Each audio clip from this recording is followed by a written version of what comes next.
Bueno, lo primero, Laura, quería darte las gracias por habernos acompañado hoy y dedicarnos tu tiempo. Sin ningún problema.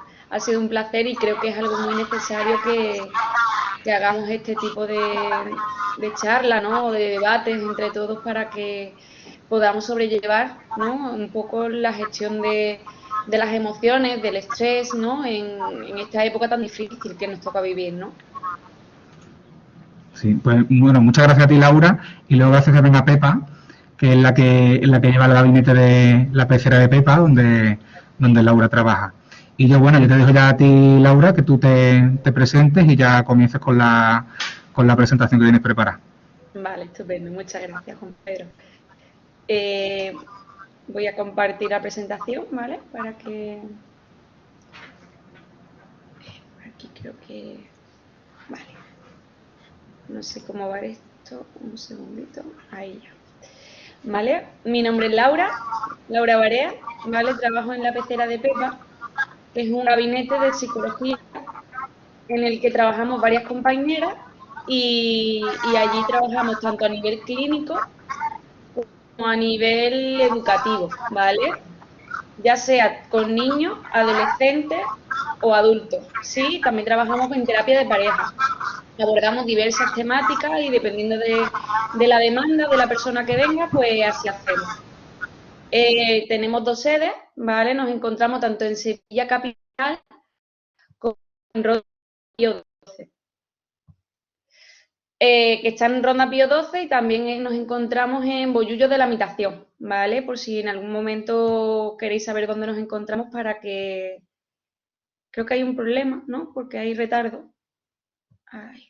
En consulta trabajamos diversos tipos de dolencias, ¿no? De dificultades que no suelen ser como lo que comúnmente o culturalmente todo el mundo entiende, ¿no? Parece que venir al psicólogo es porque pasa algo muy, muy grave. Realmente cada vez se ve que hay una mayor demanda con el objetivo, ¿no? De hacer crecimiento,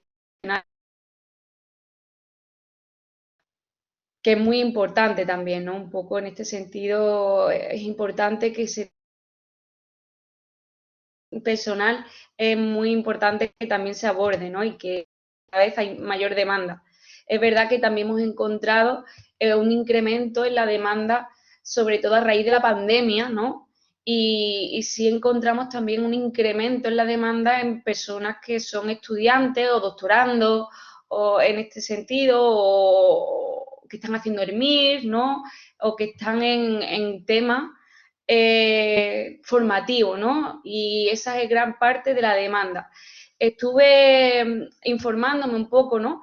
Y comentaban diversos estudios que los estudiantes suelen padecer 6 veces más ansiedad que la población normal. Este estudio estaba hecho en doctorando, ¿no? Pero aún así yo creo que dice mucho, ¿no? De cómo estamos llevando la gestión de las emociones en los procesos de aprendizaje, ¿no?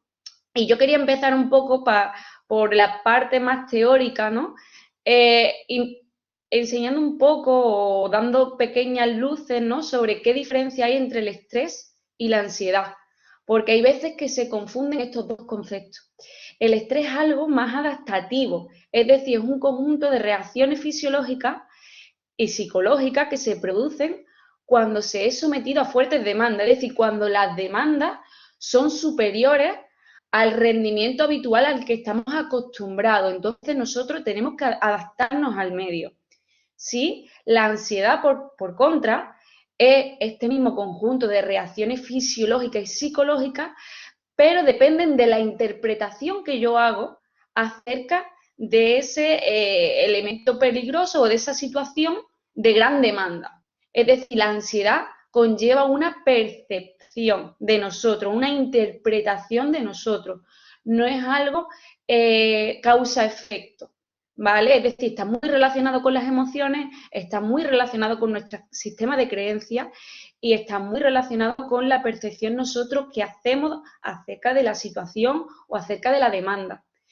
Ambos conceptos realmente todo el mundo los etiqueta o los vive como algo completamente negativo, pero la ansiedad, a fin de cuentas, es la fiebre del alma, ¿no? Es como realmente es aquel pilotito que nos salta cuando algo no va bien o cuando yo siento que hay un peligro que me está acechando, ¿no? Pero realmente lo que nos está indicando es una defensa, es decir, es dotarnos de energía suficiente para adaptarnos a la demanda y contrarrestar o responder a los posibles peligros, es decir, nos pone en alerta, ¿sí? Entonces, también habría que tener en cuenta que hay un punto de ansiedad o un punto de estrés, que es el estrés bueno, ¿no? Ante una demanda o ante una posible afrontamiento de una tarea, nosotros tenemos una ventana de tolerancia, es decir, necesitamos tener un grado mínimo de activación para poder responder a esa demanda que es novedosa, que no hemos hecho casi nunca, ¿no? Que no sabemos cómo vamos a hacer. Entonces, en estas tres fases hay un nivel óptimo en el que necesitamos un poquitín de estrés. Lo voy a explicar un poco más detalladamente. ¿Sí? El nivel óptimo o esa ventana de tolerancia que todos tenemos es la que garantiza que nosotros trabajemos con seguridad, con una energía comprometida, estamos abiertos, estamos atentos, estamos concentrados, ¿no? Esto ayuda a la creatividad también y a la apertura, es decir, yo tengo que adaptarme a una situación novedosa, por lo tanto no puedo actuar como lo he hecho comúnmente. Tengo que hacer y desarrollar otras estrategias distintas y en un breve periodo de tiempo. Entonces necesito un poquitín de estrés, ¿vale? Un poquitín de estrés que no implica que pasemos a una fase de hiperactivación, es decir, cuando estamos en unos niveles por encima de la ventana de tolerancia, nuestro sistema y nuestro cuerpo interpreta que nosotros tenemos que luchar o huir, estamos trabajando a nivel de supervivencia.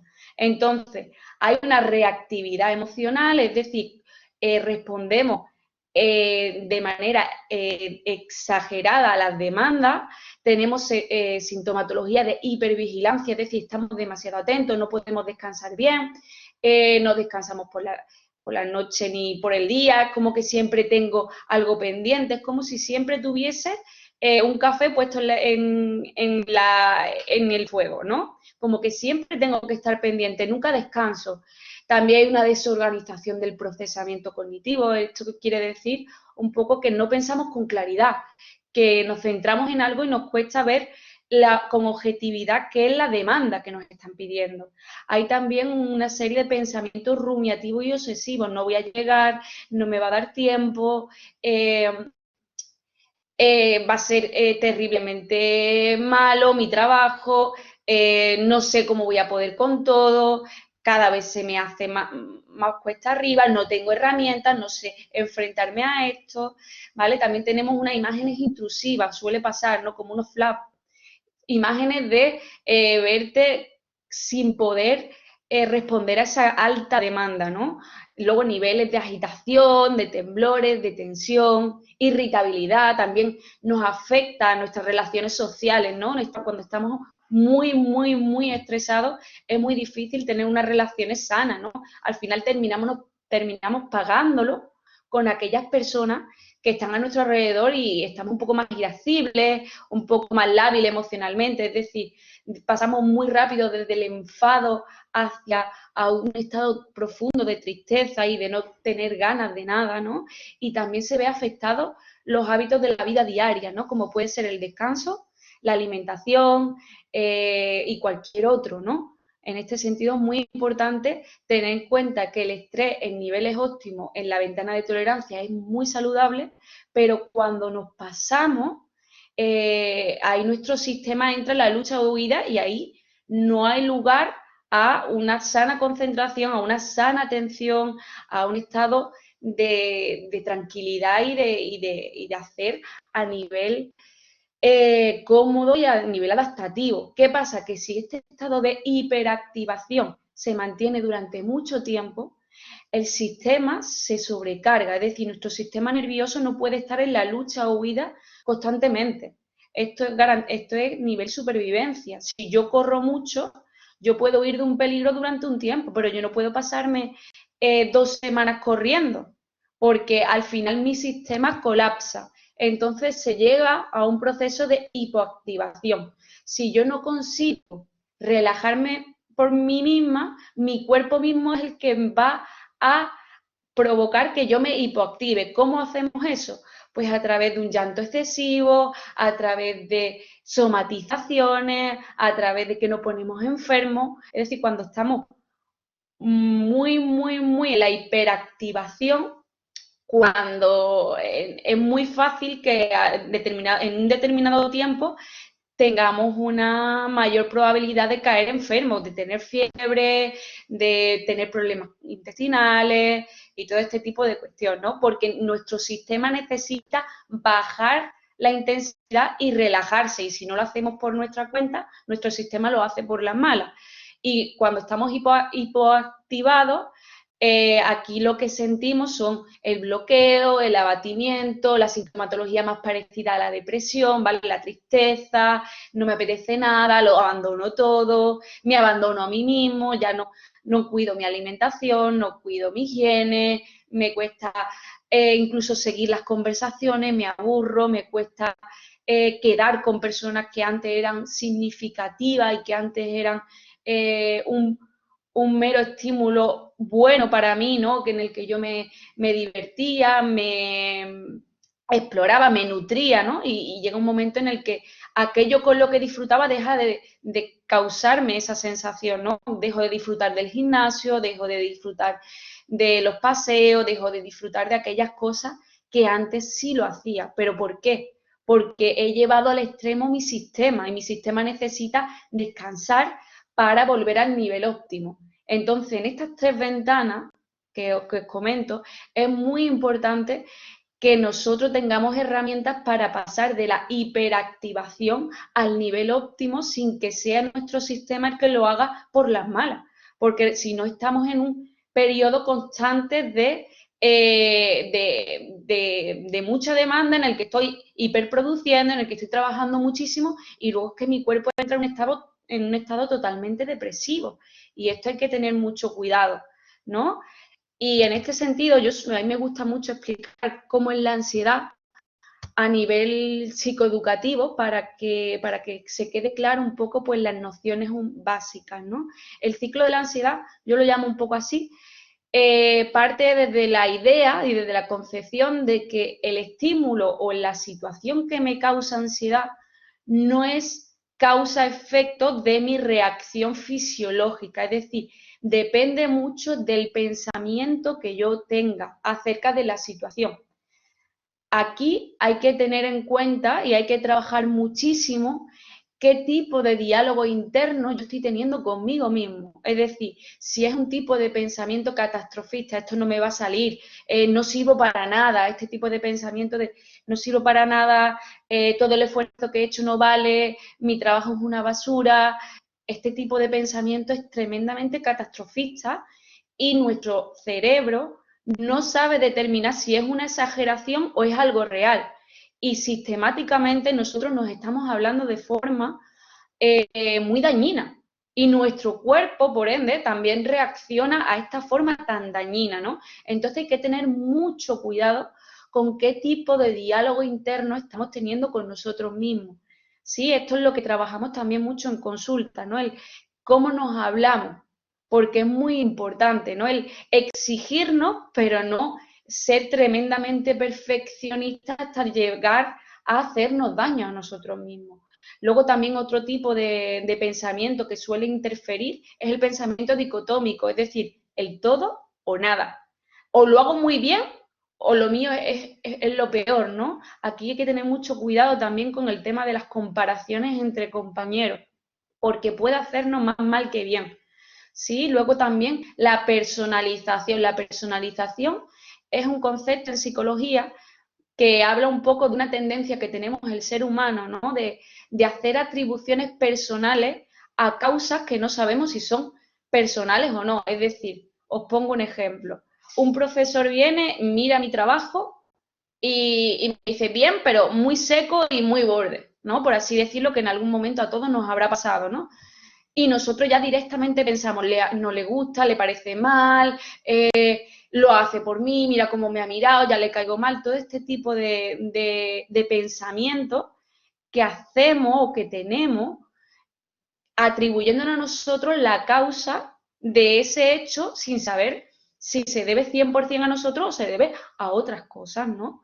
Luego también la sobregeneralización.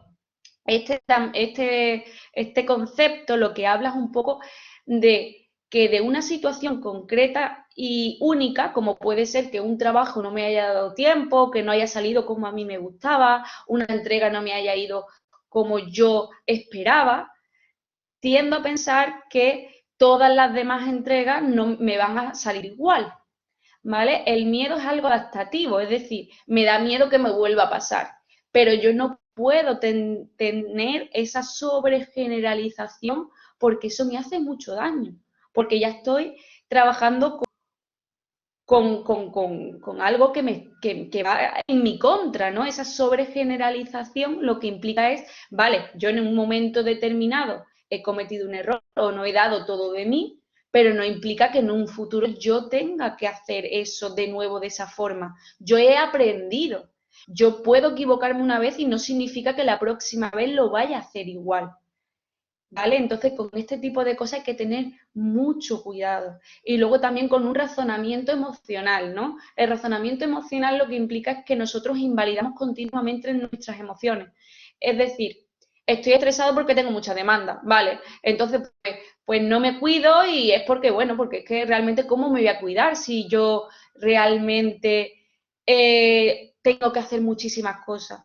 Me siento mal porque esto no me ha ido bien, ¿no? Es como que racionalizamos continuamente todas nuestras emociones sin darle cabida, es decir, no aceptamos la tristeza, no aceptamos la frustración, lo que hacemos es razonar con ella y no darle cabida. Entonces, todas las emociones que bloqueamos al final terminan saliendo y llamando de una forma mucho más excesiva, ¿no? Por ejemplo, me estoy frustrando o estoy sintiendo ansiedad y digo, bueno, pues ya descansaré cuando sea verano, bueno, ya descansaré cuando sea Semana Santa, ya descansaré cuando... Entonces, ¿qué pasa? Que como yo no cubro mis emociones o mis necesidades, al final mi sistema también se sobrecarga y termina pues por somatizar o termina por llamar la atención desde otra forma, ¿no? Entonces, después de la situación o estímulo que me dé miedo, se segrega siempre una serie de pensamientos a la par, ¿no?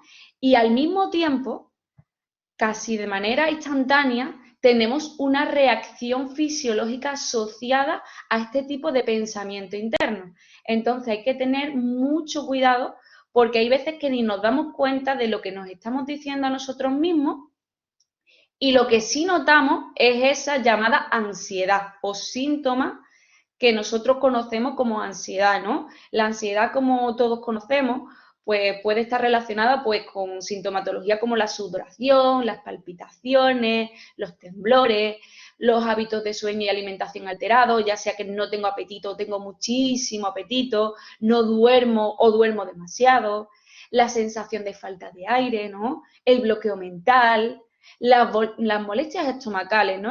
Hay que tener mucho cuidado también con cómo nosotros nos relacionamos con nuestro cuerpo. Hay veces que nuestro cuerpo nos está mandando señales y no las estamos atendiendo, ¿no? Y las molestias estomacales son mucho más comunes de lo que creemos y nosotros pensamos que con una pastilla, con un protector de estómago está todo listo. Y no, nos están diciendo que hay algo que no va bien, ¿no? Hay muchos problemas en la piel que son causas de las somatizaciones, ¿no? Dermatitis, psoriasis, hay muchísimas, ¿no? Y que nosotros con una crema utópica no vamos a poder solventar, tenemos que ver qué está causando este tipo de problema, ¿no? La pérdida del cabello también pasa mucho, entre otras muchas, cada uno refleja su ansiedad de una determinada forma. Hay personas que cuando sienten ansiedad se vuelven más productivos incluso, es decir, empiezan a comprometerse a muchas más actividades de las que puede llevar porque no quiere conectar con su ansiedad. Hay otras personas que la ansiedad le da por llorar, ¿no? Hay otras personas que la ansiedad pues se bloquean. Hay otras personas que cuando sienten ansiedad pues se autosabotean y procrastinan la tarea hasta el último momento. No sé si os sonará todo esto, pero creo que es algo importante. Luego, ¿qué pasa? Que la ansiedad, sentir ansiedad, es algo terriblemente desagradable para el ser humano. Entonces, nosotros hacemos y desplegamos una serie de herramientas para no sentir esa ansiedad. ¿Y qué hacemos para no sentir esa ansiedad? Pues hay personas que hacen conductas aditivas, es decir, que suman. Como puede ser, pues comer en exceso, beber, fumar, contrarrestar la ansiedad con algún tipo de sustancia, ¿no? Hay personas que para contrarrestar la ansiedad lo que hacen son conductas eliminativas, es decir, abandonar aquella situación que le causa ansiedad, huir de la situación, evitar la situación o evitar todo lo que sea el afrontamiento del problema, hacer dinámicas de sobreproducción, es decir, bueno, tengo que estudiar, pero como sé y me cuesta y no quiero afrontarlo, lo que hago es, por ejemplo, limpiar mi piso. O lo que hago es, por ejemplo, hacer tareas que llevo sin hacer muchísimos meses porque ahora es el momento. ¿Eso qué hace? Pues que a medio plazo me da una sensación de control de la situación y esto reduce la ansiedad que yo estoy sintiendo, porque me da una falsa sensación de control de la situación al hacer yo esas conductas compensatorias o esos neutralizadores. ¿Qué pasa? Que esto dura muy poquito. Es como si yo me fumo un cigarro porque me estoy sintiendo ansioso, la sensación de tranquilidad me dura muy poco y a medio plazo lo que se da es una paradoja o un efecto camello, que se llama en psicología, que es la ansiedad anticipatoria, es decir, aquello que me salvó de sentir ansiedad, como puede ser un cigarro, como puede ser comer, ahora se convierte en un problema. Porque ahora ya si no tengo esa forma de evadirme, ya no tengo cómo enfrentarme a esto. Entonces ya tenemos un doble problema y esto hay que trabajarlo mucho, porque por no sufrir o por no sentir ansiedad, hay veces que nosotros entramos en dinámicas dañinas para nosotros mismos. Entonces es importante también a la hora del estudio diferenciar lo que es una necesidad de un deseo o una preferencia. Es decir, una necesidad es algo por lo cual yo no puedo funcionar y el ser humano solo necesita la bebida, la comida, protección, el sueño y la respiración y lo que son las necesidades básicas del ser humano. Todo lo demás es un deseo o una preferencia. Es decir, algo que me gustaría haber cumplido, pero que obviamente no necesito para sobrevivir. Las necesidades que nosotros nos estamos inventando, como puede ser terminar una tarea, sacar muy buena nota, el terminar en mi año, ¿no? Son necesidades inventadas que generan mucha insatisfacción, ¿no? Y yo aquí siempre hago una pregunta a mis pacientes, que es que nos vayamos preguntando siempre el para qué hacemos las cosas, para qué yo me esfuerzo tanto, qué función tiene en mí. ¿Realmente terminar en mi año implica que yo vaya a ser más feliz a lo largo de mi vida? ¿O es una preferencia? Y si es una preferencia, yo tendré que darle la importancia que tiene una preferencia, no una necesidad, porque si entramos en una categorización de necesidades, cuando yo no la tengo, a mí me da pánico. Entonces es muy importante trabajar este diálogo interno que os comentaba antes y pasar de una categorización de necesidad, como estamos etiendo, por las continuas demandas a las cosas como situaciones como puede ser el nivel formativo, o terminar las tareas o entregar a plazos, ¿no? Este tipo de entrega y pasarlo a un deseo. Yo deseo, me voy a esforzar al máximo, pero no implica que no sea humana y pueda fallar en algún momento. Entonces, este diálogo interno hay que trabajarlo muchísimo. Por consiguiente, ¿no? Volviendo un poco a lo que es la gestión del estrés y dando algunas nociones para que vosotros llevéis a casa, ¿no? cómo se puede gestionar este estrés, ¿no? En un momento de mucha demanda. Pues primero, en la primera de las situaciones sería identificar antes los signos en nosotros que nos están avisando que estamos sintiendo estrés, ¿no? Estos pueden aparecer de diversas formas, tanto a nivel fisiológico, con la tasa cardíaca, la sudoración, los problemas digestivos, en ende, las somatizaciones que tenemos, a nivel cognitivo, ¿no? Cuando veo que tengo problemas de concentración, cuando veo que me bloqueo, ¿no? Cuando veo que tengo un diálogo interno muy negativo, cuando siento mucha inseguridad. ¿Qué otros signos puede haber, ¿no? Por ejemplo, los conductuales, cuando empiezo a ver que los hábitos de alimentación se me están desordenando, que como mal, que duermo mal, que consumo ciertas sustancias que antes no hacía. A nivel emocional puede ser la irritabilidad, la indefensión, ¿no? La tristeza, el temor. Y a nivel relacional, sobre todo cuando empezamos a tener problemas con las parejas, con la familia, por este estado de mayor estrés. Al final, todo lo que sea no estar en un nivel óptimo, es decir, un nivel de activación normal o adaptativa y sobrecargarnos implica un poquitín de estrés, ¿no? Entonces esto hay que tener mucho cuidado y aprender cuanto antes a identificar los signos para también aplicar las estrategias que nos sean eficaces. Luego también es importante conocer qué situaciones nos producen a nosotros estrés, porque lo que para un compañero puede ser muy estresante, para otro no puede ser tan estresante o no lo es. No le da esa interpretación. Entonces, tenemos que hacer un análisis de qué tipo de cosas me causan a mí estrés, ¿no? La falta de tiempo para entregar, las exposiciones en clase, si soy un poco más tímido, la sobrecarga de trabajo, si yo me estoy organizando mal, la presión familiar por los resultados, porque hay veces que tenemos arraigado a un sistema de creencias, ¿no? En el que yo tengo que ser suficiente, tengo que ser perfecto, tengo que entregar todo bien, tengo que ir año por curso, ¿no? O tengo que ir al mismo nivel que otro hermano, que se le haya dado mejor, ¿no? También, por ejemplo, a otras personas, lo que le causa el estrés son los trabajos en grupo, el coordinarse con otras personas.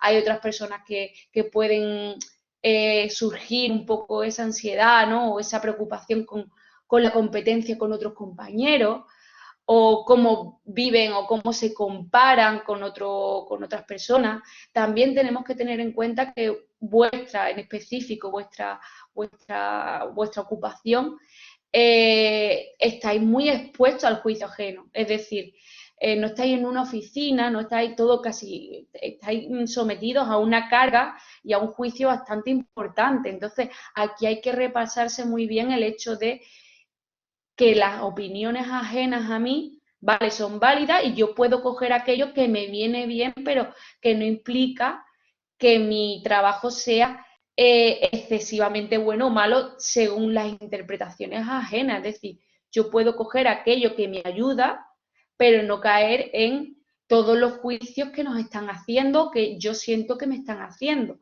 porque si no, se produce en mí un sistema y un sentimiento de miedo y de indefensión terriblemente controlable y terriblemente a la hora de gestionarlo, ¿no? Cuando yo me siento continuamente en el foco, es muy fácil que yo tienda a fallar o que yo tienda pues, por ejemplo, a sentirme evaluado continuamente.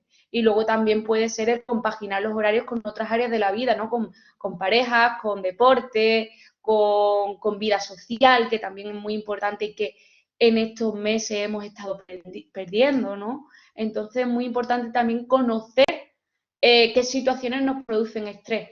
Además de conocer cuáles son los signos de estrés en nosotros, conocer qué situaciones nos producen estrés para nosotros aplicar estas estrategias que nos sean más eficaces. Aquí hay que evaluar muy bien qué tipo de estrategias nos sirven a nosotros. No hay un ABC, es decir, no a todo el mundo le relaja lo mismo, no todo el mundo le regula lo mismo, ¿no? Aquí yo pongo algunas nociones básicas, pero sí es importante que cada uno identifique lo suyo, haciendo un autoanálisis, ¿no? o viniendo a terapia y dejándose acompañar en este proceso, ¿no? ¿Qué hacemos nosotros para relajarnos? ¿Qué me sirve realmente? Hay que evaluar mucho si lo que nosotros hacemos para relajarnos realmente nos sirve o no nos sirve, porque hay veces que hacemos conductas que lo que hacen es agravar el problema. Aquí es muy importante respetar nuestros ritmos, ¿no? Es decir, respetar que hay veces que estamos al 100% y veces que estamos al 50% porque no estamos descansando bien, porque estoy preocupado por otra cosa. Luego también es conocer cuáles son nuestras fortalezas y debilidades, ¿no? Es decir, qué cosas se me dan muy bien, qué cosas no se me dan tan bien e intentar pues cubrir esas debilidades pidiendo ayuda, pidiendo tutoría o adaptándome, ¿no? Un poco y aceptando que tenemos debilidades como cualquier otra persona. Luego es importante, muy, muy importante, hacer una planificación realista, es decir, una planificación en la que yo tenga en cuenta todas las variables humanas, es decir, que me llamen por teléfono, que me surja un problema, que tenga que solventar alguna situación de la vida diaria. Entonces, si yo me planifico como si toda mi vida fuese la entrega de este trabajo, es muy irreal, muy ideal, y cuando no lo cumplo, al final me frustro porque creo que no sé ni planificarme, ¿no? Y una sensación de indefensión terriblemente para nosotros y que causa mucha ansiedad y mucho estrés, ¿no? Aquí hay que evaluar también muy, en este sentido, la diferencia entre ser exigente con uno mismo y tender a la perfección, porque la perfección es un concepto utópico. Nunca se es perfecto en todo momento, en todas las circunstancias y para todo el mundo. Entonces hay que tener en cuenta de que la perfección siempre es algo subjetivo y que por lo tanto no es alcanzable. Yo puedo ser exigente con mi trabajo, eh, yo puedo querer mejorar, yo puedo querer trabajarme y ser mejor cada vez, pero no puedo pedirme ser perfecto si no me he expuesto a esta situación en otras ocasiones. Y luego, muy, muy importante también, cuidar el descanso, la alimentación y un poco el deporte, ¿no? Porque el ser humano necesita de todo esto para funcionar. Esta es la gasolina que nos hace que nosotros vayamos enfrentándonos a aquellas situaciones que nos va dando la vida de una manera óptima, ¿no? En esa ventana de tolerancia que antes os explicaba. Y hay que tener mucho cuidado también, que se dan los estudiantes, con la procrastinación. Es decir, como me da miedo enfrentarme a esta situación y no sé cómo hacerlo, lo voy abandonando hasta el último momento. Y luego en el último momento, yo lo que hago es hacerlo desde un sistema muy hiperactivado, bloqueado, con una falta de concentración brutal, con la atención muy, muy, muy desajustada, en el que mis capacidades están mermadas. Hay que tener en cuenta que la procrastinación no es algo inherente a unas personas vagas, sino que a unas personas con normalmente suele ser de manera genérica, con una baja autoestima y con una exigencia de perfección. Entonces, ¿qué pasa? ¿Por qué se produce la procrastinación? Porque es una defensa. Yo para mi autoestima prefiero dejármelo para el final y hacerlo en poco tiempo, porque si fallo, esto diría que yo no me he sabido organizar, no que no soy válido, porque para mí entender que no soy válido, que se me da mal, sería terrible para mi autoestima. Entonces prefiero que la justificación de mi posible fallo sea que no me he sabido organizar. Entonces, ¿qué pasa? Que entramos en un autosabotaje con esto. Hay que tener mucho cuidado con la procrastinación y hay que trabajársela mucho porque en algún momento sí podemos fallar. Entonces, para daros también algunas técnicas, ¿no? Sobre todo de gestión del estrés, que yo quiero también que trabajemos de manera más práctica en la segunda sesión, ¿no? En esta primera sesión quería un poco, pues ser un poco más teórica y explicar un poco con pinceladas aquellas cositas que causa el estrés y que causa la ansiedad y cómo nosotros podemos gestionarlo, pero en algunas técnicas que os pueden servir es trabajar la respiración diafragmática, ¿no? Hay una dinámica que consiste en respirar durante 3 segundos, inhalar ese oxígeno, mantenerlo durante 5 y luego expulsarlo por la boca durante 6. Hay que hacer varias series para que relajarnos, pero si yo relajo mi sistema, poquito a poco voy llegando a la ventana de tolerancia y voy pasando de la hiperactivación a un nivel óptimo, ¿no? Entonces, sí os animo a que respiréis de manera diafragmáticamente, porque de manera cotidiana lo que hacemos son respiraciones superficiales y esto no ayuda a la gestión del estrés, ¿no? Luego la relajación muscular. Hay diversas técnicas y diversas aplicaciones que supongo que todos sabréis, ¿no? Y habla mucho de que si la respiración diafragmática no funciona, ¿no? Porque a todo el mundo no nos funciona, pues en este sentido la muscular consiste en tensar grupos de músculos y luego destensarlo, porque ¿qué hago con esto? Lo que le estoy diciendo a mi sistema es, lo pongo a la par que mi pensamiento, es decir, si estoy muy hiperactivado y estoy en la lucha o huida, mi cuerpo tiende a tensarse, ¿no? Entonces yo lo que hago es ayudar a mi cuerpo a que se tense y al mismo tiempo ayudarle a que se destense, es decir, a que se relaje. Entonces, os animo a que cojáis las manos, apretéis muchísimo como si estuvieseis exprimiendo un par de limones, ¿no?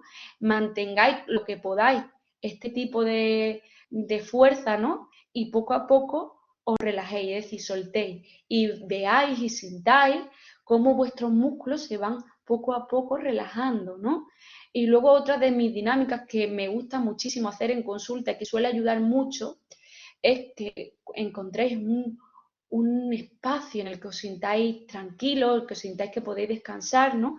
Y hacer una visualización de un lugar en el que vosotros habéis estado o que sería ideal, ¿no? En el que sintáis que no hay ningún tipo de elemento perturbador, es decir, un lugar seguro para vosotros. ¿Cuándo sentisteis completamente seguros la última vez que pasó? No sé si fue en la playa, si fue con vuestra pareja, si fue dando un abrazo a alguien, dando un abrazo a vuestra madre, ¿no? Y que lo sintáis y que lo viváis, ¿no? Que intentéis recordar esa sensación, ¿no? Ese estado de tranquilidad, ese estado de calma, de desasosiego, de, de completa paz, ¿no? Y cuando sintáis y viváis esa imagen, intentad hacer un anclaje que se llama psicología, es decir, intentar darle un color. ¿Qué color tendría esta escena que estoy viviendo en la que yo me sentía seguro? Pues tiene un color amarillo, ¿no? Pues ya sé que el amarillo es algo que me recuerda a un lugar en el que no hay estrés, en el que no hay ansiedad, en el que yo me siento completamente seguro.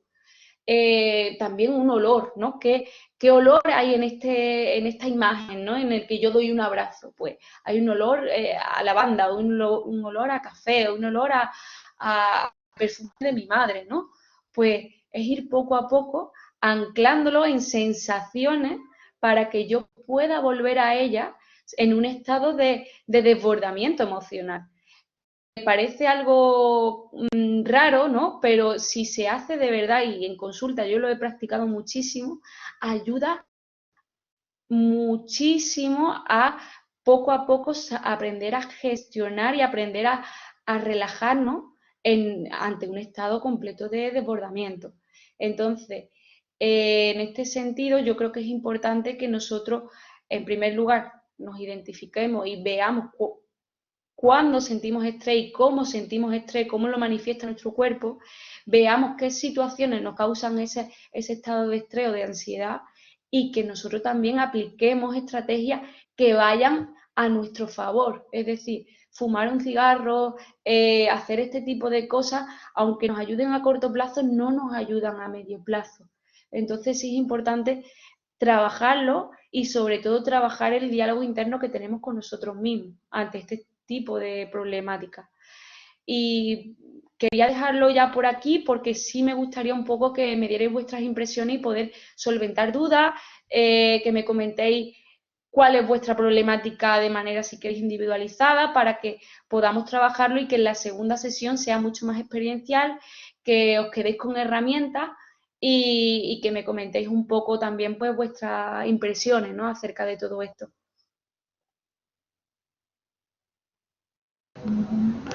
Laura, voy a poner ahora la cámara ya para que nos podamos ver. Sí, claro. Muchísimas gracias por la presentación. Vamos, yo creo que en general nos hemos sentido bastante identificados con muchas de las conexiones que... A ver, que parece que va mal la conexión. Con muchas de las cosas que tú ibas comentando. Mira, si te parece, voy a dejar de compartir el documento. Sí, claro. A ver, voy a poner aquí que la cámara parece que no me ha cogido. Ahora. Mira, por plantear una primera pregunta, por la parte que me toca a mí como profesor, ¿no? Primero le planteo la pregunta a los estudiantes y luego te pregunto a ti, Laura. ¿Creéis que el profesorado se planifica de forma realista en cuanto a entrega, fechas de entrega, cantidad de ejercicio que tenéis que hacer? Bueno, parece que no hay nadie que diga que sí, ¿no? También depende del profesor. Ahora ya creo que son más flexibles y sí que miramos más a nosotros, pero hay otros que les da igual y piensan que su asignatura es la única asignatura que existe. Y Vale. otra cosa es Vamos la por... opinión. No, que como nos están escuchando, por eso digo que voy a comentando un poco lo que vais diciendo. Que comentan que, bueno, que depende también un poco del profesorado, que sí que el profesorado es más flexible, pero que hay otros que se creen que su asignatura es la única y que no aceptan ningún tipo de comentario. Y otra cosa que yo creo que también nos afecta es, o sea, los gustos de, a nosotros que somos diseños, en los gustos del profesorado, porque cuando, por ejemplo, proyectos y eso muchas veces se basan en sus propios gustos a la hora de corregir. Vale, claro, también dice como se trata de enseñanzas que tienen mucho que ver con el diseño y el arte, que hay veces que, claro, que el gusto personal que pueda tener el alumnado pues no coincide con el del profesorado y que eso también pues les influye. Claro. Y te traslado yo a ti entonces la pregunta, Laura, de qué manera el profesorado podría mejorar la planificación que hace de la asignatura para que fuera más realista y, bueno, un poco eso, ¿no? Hasta qué punto hay muchas veces que los profesores solo piensan en su asignatura, no son conscientes de que hay otra asignatura también con su plazo de entrega. Un poco desde el punto de vista del profesor, ¿cómo podríamos hacer planificaciones más realistas? Obviamente esto es una problemática que está ocurriendo, pero en diversas universidades y es una problemática que se ve, ¿no? Ya te digo que estuve mirando la bibliografía y que hay muchos estudiantes, ¿no? Creo que hay 6 veces más de que la población general que están sufriendo ansiedad, ¿no? Entonces, esto está diciendo, ¿no? Y esto está proponiendo que hay algo que no estamos haciendo bien, sobre todo a nivel de la gestión y sobre todo también de la demanda, ¿no? Esa demanda que yo creo que hay veces que es excesiva, ¿no? Yo creo que también que se han producido muchos cambios a nivel educativo, ¿no? Con las leyes, ¿no? Cada vez ha habido nuevas reformas y que el profesorado me da la sensación de que no se ha actualizado, es decir, que lo que antes eran asignaturas anuales, ahora quizá pasan a otro tipo de asignaturas que suelen ser cuatrimestrales y el profesorado sigue dando la misma materia porque es lo que sabe, ¿no? Y hay veces que nosotros proyectamos la educación más rígida y más dura que recibimos nosotros y la proyectamos hacia nuestros alumnos. Es decir, nosotros entendemos que la educación que nosotros recibimos es la que tienen que recibir nuestros alumnos. Y cada vez la educación va cambiando y no se va adaptando. Entonces yo creo que hay que hacer también un análisis de autocrítica desde los profesionales de qué estoy pidiendo yo y obviamente también entender que en este sentido no es viable, ¿no? O por lo menos hay que pactar, ¿no? Hay que pactar con los alumnos, permitiendo que ellos se desarrollen, que tengan estrategias para desempeñarlo en sus futuros trabajos, pero sin causarles un malestar mayor, ¿no? Y luego también la chica que le agradezco también pues su apreciación, ¿no? El diseño, ¿no? Que depende mucho de esos gustos del profesorado, ¿no? Para entregar su tarea, ¿no? Su entrega, esto crea mucha indefensión aprendida.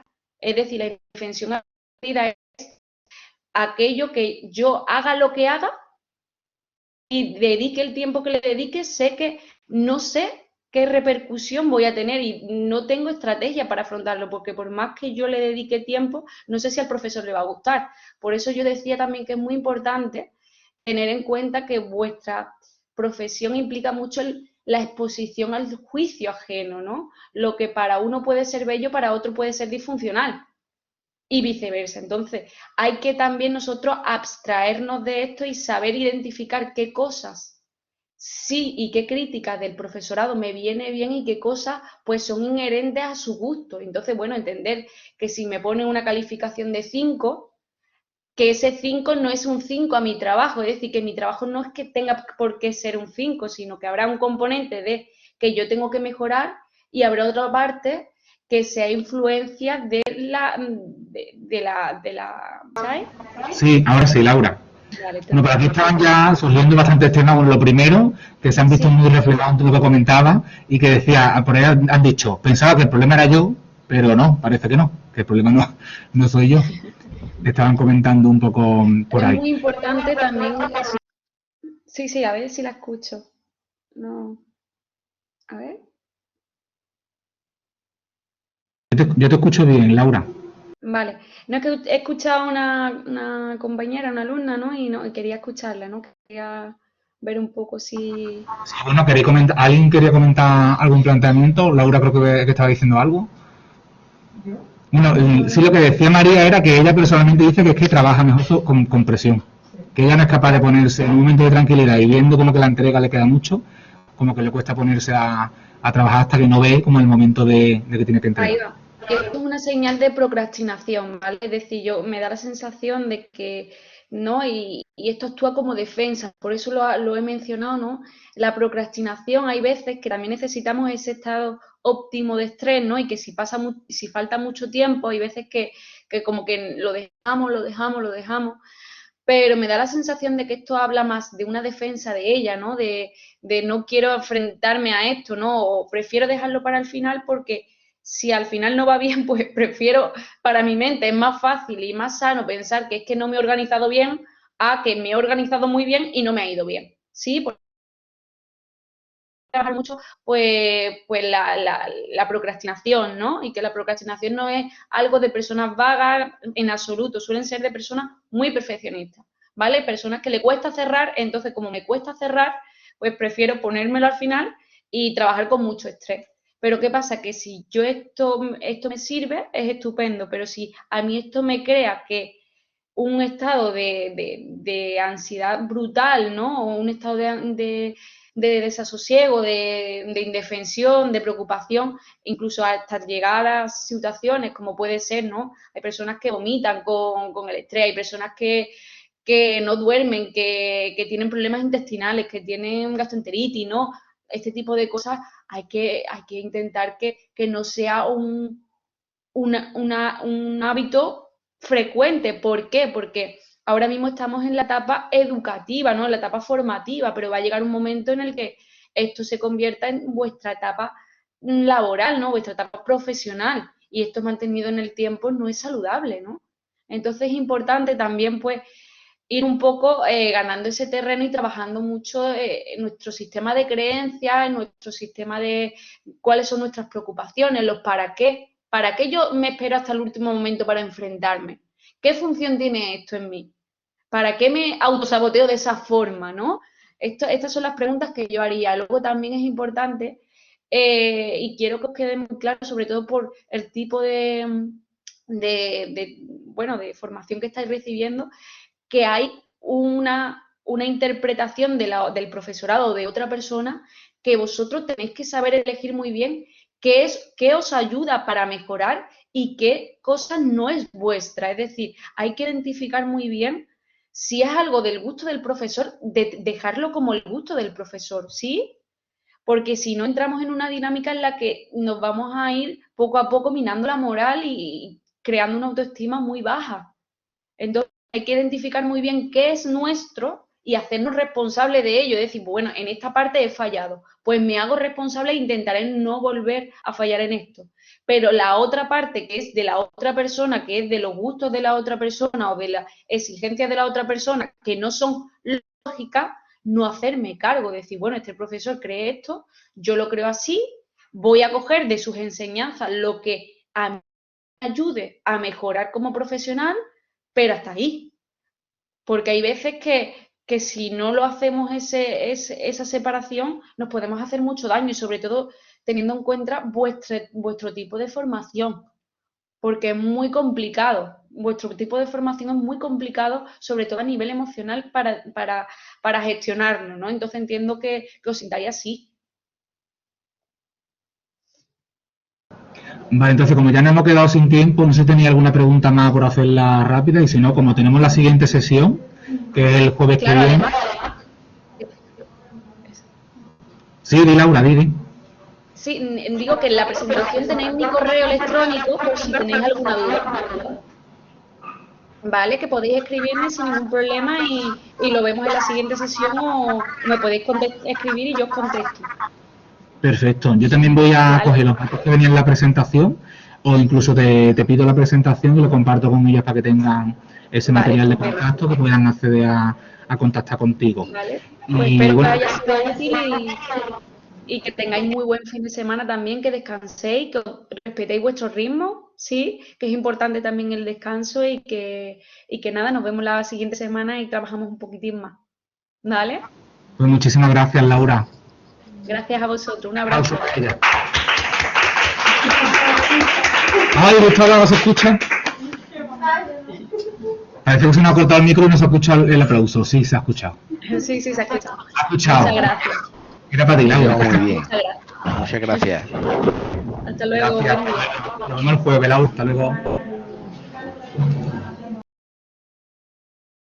Pues nada, Laura, muchas gracias por dedicarnos de nuevo tu tiempo y estar aquí con nosotros hoy otra vez. Y si quieres, Encantada. vamos cargando, ve cargando ya si quieres el archivo, vamos empezando mientras se va conectando alguien más. Ahí. A ver si va. ¿Oí bien? Estupendo. Hola, buenos días. Voy a hacer un breve resumen un poco así muy superficial por encima de lo que estuvimos abordando la semana pasada. Mi nombre es Laura, soy psicóloga de la Pecera de Pepa, un gabinete de psicología que abordamos tanto sintomatología clínica como educativa. ¿Vale? Nosotros la semana pasada estuvimos abordando las dos diferencias que existían en relación al concepto de estrés o ansiedad. Siendo el estrés aquellas reacciones que nosotros vamos teniendo cuando hay una demanda muy alta y vemos que los recursos no son los adecuados y tenemos que sobreexigirnos, ¿no? Al final es una exigencia que nosotros tenemos y por el contrario, la ansiedad es aquellos conjuntos de reacciones fisiológicas y psicológicas que se producen cuando yo interpreto que hay algo al cual yo no puedo llegar, es decir, alguna actividad que me cuesta, alguna exigencia al cual yo no puedo llegar o algún miedo que me suscita, ¿no? Yo digo que la ansiedad siempre es una señal de alerta que me dice que hay algo o alguien que puede hacerme daño, ya sea a nivel físico, a nivel emocional o en todos los niveles, ¿vale? Entonces, la ansiedad depende más de la percepción que nosotros hacemos acerca de la situación. También estuvimos abordando, ¿no?, un círculo que yo lo denominaba el círculo de la ansiedad, por el cual la situación no es aquella la cual produce la ansiedad, sino es la interpretación que yo hago. Y por lo tanto hay que tener mucho cuidado acerca de cómo nosotros nos vamos hablando, cómo tenemos nuestro diálogo interno. Esto es lo que trabajamos muchísimo en consulta, ¿no? Los pensamientos catastrofistas, los pensamientos dicotómicos, las sobregeneralizaciones, la personalización, ¿no? Que lo estuvimos también abordando.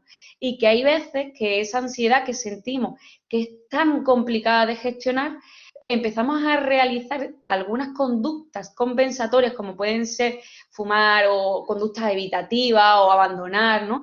Que esto nos da una sensación de control, pero a medio o largo plazo lo que se produce al final es un problema, porque se condiciona, ¿no? Porque nos da más inseguridad. Luego también estuvimos viendo tres variables para tener en cuenta a la hora de abordar el estrés, ¿no? A la hora de las entregas, ¿no? Uno es identificar aquellas sensaciones en mi cuerpo que me indican que me estoy sintiendo estresado o me estoy sintiendo con ansiedad. lo segundo sería reconocer qué situaciones son las que me generan este tipo de reacciones fisiológicas.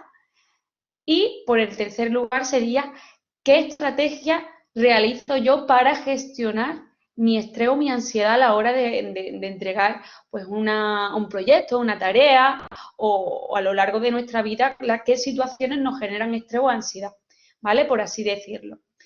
En esta segunda sesión yo me quería centrar un poco más en relación a cómo nos ha afectado la pandemia, ¿no? La fatiga pandémica que todo el mundo habla, ¿no? Y que parece que se habla pero que no nos queda del todo claro, ¿no? La fatiga pandémica, según la OMS, se llama o la denomina, ¿no? Por así decirlo, como un estado que se nos da después de un constante sobreesfuerzo, una hipervigilancia constante que hemos tenido que sostener todos y que aún hacemos, ¿no? Para cumplir unas medidas de protección que nos está imponiendo el Estado, pero que al mismo tiempo podemos hacerla o no hacerla, ¿no? Aquí, como yo bien digo a mis pacientes, esto es como una cárcel moral, ¿no? Porque todos sabemos que hay personas que se la saltan o que hay medidas que son un poco más laxas, medidas que son un poco más inconsistentes o no tan claras, ¿no? Entonces, nos cuesta mucho mantenerla. Esto también va relacionado con la ventana de tolerancia que os explicaba en la sesión anterior, ¿no? La hipervigilancia, ¿no? Ese estado de lucha o huida, ese estado de gasto energético en el cual yo me tengo que estar sobreadaptando sistemáticamente, conlleva mucho esfuerzo y mucho estrés. Entonces, si por un lado estamos viviendo una situación estresante como puede ser el periodo formativo y al mismo tiempo se conjuga la variable de la pandemia, es tremendamente complicado gestionarlo, ¿no? Entonces, la fatiga pandémica conlleva aún más el desgaste emocional y psicológico, ¿no?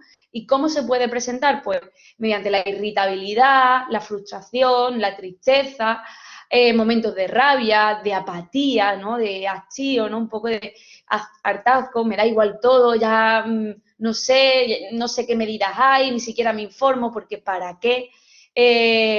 Y sentimiento de indefensión, ¿no? También en muchos momentos sentimos que hagamos lo que hagamos, no podemos ser quien nosotros queremos ser, ¿no? Y esto también afecta muchísimo a la falta de concentración y de atención, que esto a su vez también dificulta aún más, pues, que nosotros podamos ser productivos a la hora de entregar una tarea.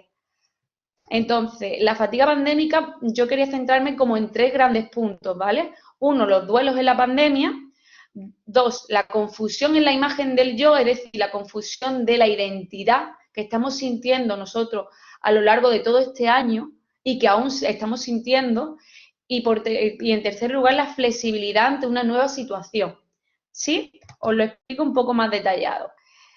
En este sentido, en los duelos de la pandemia no solo nos vamos a quedar con los duelos en sí de las pérdidas, ¿no? Porque en eso todo el mundo somos conscientes de que han fallecido muchísimas personas, que los rituales que se están haciendo son mucho más complicados de digerir, mucho más difícil de gestionar, de interiorizar, de procesar, ¿no?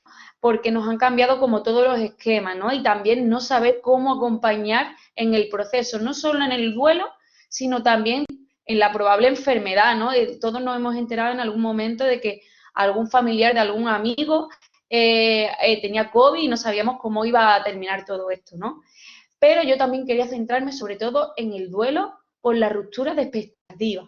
Es decir, todos en este año y algunos meses que llevamos ya con la pandemia, hemos tenido que hacer un proceso de duelo, es decir, por los planes que teníamos en nuestra mente que íbamos a hacer y que al final no se han podido llevar a cabo, por la aceptación de un cambio que ninguno hemos querido, ¿no? Por la necesidad de tener que adaptarnos a las circunstancias cuando no sabíamos cómo hacerlo, no teníamos ninguna seguridad acerca de absolutamente nada, ¿no? Entonces, al principio, pues teníamos mucha energía y era como que estábamos todos mucho más unidos. Y ahora, en terapia, estoy viendo como que cada vez esto cuesta más, ¿no? Como que cada vez estamos más cansados, como que cada vez estamos más frustrados y más tristes por como todas las expectativas que nos estábamos haciendo acerca de del año pasado, ¿no? De qué íbamos a hacer, hacia dónde íbamos a ir, si tenemos algún viaje planeado. Ha habido muchísimas rupturas en este tiempo, ¿no? Por este mismo proceso, también por la irritabilidad, las relaciones se han hecho mucho más difícil de llevar, por así decirlo, no solo con las parejas, sino también con los amigos, ¿no? Entonces, es muy importante que también tengamos en cuenta que todos estamos pasando por un proceso de duelo, por así decirlo. Luego, el segundo gran punto es la confusión de la imagen del yo, por así decirlo, ¿vale? Es decir, todos ahora mismo estamos haciendo un proceso de ¿quién soy yo? ¿Qué está pasando, no? Y en este proceso nosotros hemos ido aguantando sistemáticamente durante un año, ¿no? Que hay ante la pandemia, pero hay un malestar generalizado, hay ansiedad, ¿no? Ahora, después de un año, nos dicen que bueno, que todo sigue igual, pero todos sabemos que no sigue igual, ¿no? El virus nos afecta a todos, independientemente de la edad, del género, de la raza. Y todos podemos ser portadores, podemos contagiar, podemos ser contagiados. El curso es incierto, no sabemos cuándo va a acabar, ¿no? No vemos el fin. Antes parecíamos que veíamos antes el fin y ahora parece que no sabemos si vamos a volver a la vida que teníamos antes. Por lo tanto, este sistema de angustia o de indefensión o de curso incierto hace que en los seres humanos se nos active el sistema de apego, por así decirlo. ¿Vale? El sistema de apego se activa cuando la persona se siente un poco perdida, vive la angustia o la amenaza de qué está pasando, cómo me puedo readaptar. Es un mecanismo de defensa que tenemos todos, ¿no? ¿Cómo se despliega este mecanismo de defensa? Pues hacemos unas conductas de apego con los otros, con los demás, ¿no? Que nos ayudan a regular esta sensación de indefensión, de inquietud, de angustia, mediante la seguridad, la protección y la comprensión, ¿no? A través de los otros, nosotros nos corregulamos, es decir, nos tranquilizamos. ¿Qué pasa con la situación de la pandemia? Que ahora con esta situación es muy difícil crear situaciones de apego seguro con los demás. ¿Por qué? Porque las personas no están siempre accesibles, no están siempre próximas a nosotros y no están siempre disponibles. Porque aunque no nos veamos, la vida en cierta medida sigue, pero no tenemos el contacto que antes teníamos. Entonces, la satisfacción que nosotros tenemos de cubrir esa necesidad de protección no las estamos cubriendo. Y si la angustia es media baja, pues a lo mejor quizá la podemos satisfacer pues con una llamada de teléfono, con mensajes, pero si la angustia que sentimos muy, muy alta, nuestro sistema de apego necesita el contacto, es decir, el tacto, el abrazo, el beso, el vernos, ¿no? Entonces esto a su vez también dificulta aún más que nosotros podamos tranquilizarnos. Por eso la pandemia nos está afectando tanto y al mismo tiempo, aunque ya estemos en un nivel mucho más avanzado, ahora es cuando se está viendo el gran efecto que está teniendo esta situación. Sí, porque la satisfacción de la necesidad de protección se relaciona muchísimo con el cuidado, con la aceptación, con la accesibilidad de los otros, con hablar de mis problemas y sentir que no hay juicio, ¿no? Y esto cada vez se está viendo más dificultado, aunque ahora nos veamos un poco más, en la vida tal como la conocíamos parece que está cambiando, que nos tenemos y que no va a volver. Y eso produce un estado de tristeza porque no es la zona segura, no es la zona de confort que todos nos habíamos creado. Ahora estamos creando una zona de confort completamente distinta y eso da miedo. Y luego, ¿qué pasa con esto? ¿Cómo lo trabajamos nosotros en consulta? Pues en consulta nosotros lo que solemos hacer, pues, recolocar el impacto emocional que está teniendo todas estas situaciones a nuestra vida en particular, en personal, ¿no? Reencontrar un equilibrio psíquico, es decir, control interno de nuestra vida, ¿no? Hacernos responsables de nuestra vida, de nuestros síntomas, de nuestros estados emocionales y poder hacer aquellos cambios o aquellas demandas o cubrir aquellas necesidades que así nos está pidiendo el cuerpo. Aquí hay que trabajar muchísimo la creatividad, ¿no? El readaptarnos. Y yo creo que a vosotros, teniendo vuestro perfil, esto lo tenéis mucho más fácil porque de normal lo trabajáis bastante, ¿no? Pero hay otro tipo de población general le cuesta muchísimo, ¿no? La flexibilidad, por así decirlo. volver a empoderarnos de nuestra vida, es decir, volver a enamorarnos de nuestra vida, detectar nuestros recursos en crisis que tenemos, todos tenemos recursos en crisis, ¿vale? Pero tenemos que reconocerlos y fomentarlos. No nos sirve lo que hacíamos hace un año, ahora tenemos que ver qué necesitamos y qué estamos haciendo y qué podemos hacer un poco mejor, ¿no? Trabajar muchísimo estrategias de autocuidado, porque parece que todos estamos actuando como si nada pasara, como si no hubiésemos vivido una pandemia de un año, ¿no? O más de un año y medio, casi ya, bueno, un año y medio, no, un año y 3 meses, ¿no?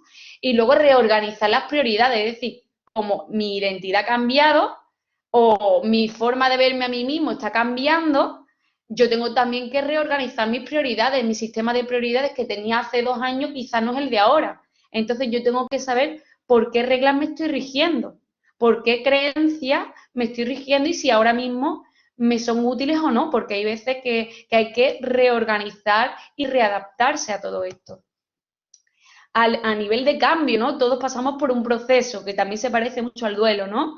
La flexibilidad ante una nueva situación. Al principio, pues estamos un poco negados, nos enfadamos, nos frustramos, no queremos, estamos hartos, ¿no? Es como quiero irme de Sevilla, quiero irme a la playa, quiero que abran la provincia, que ahora por suerte parece que sí se ha abierto, pero al mismo tiempo nos deja una sensación de no sé hasta qué punto puedo hacerlo, no hacerlo, me da miedo que mi madre, mi abuela se contagie, ¿no?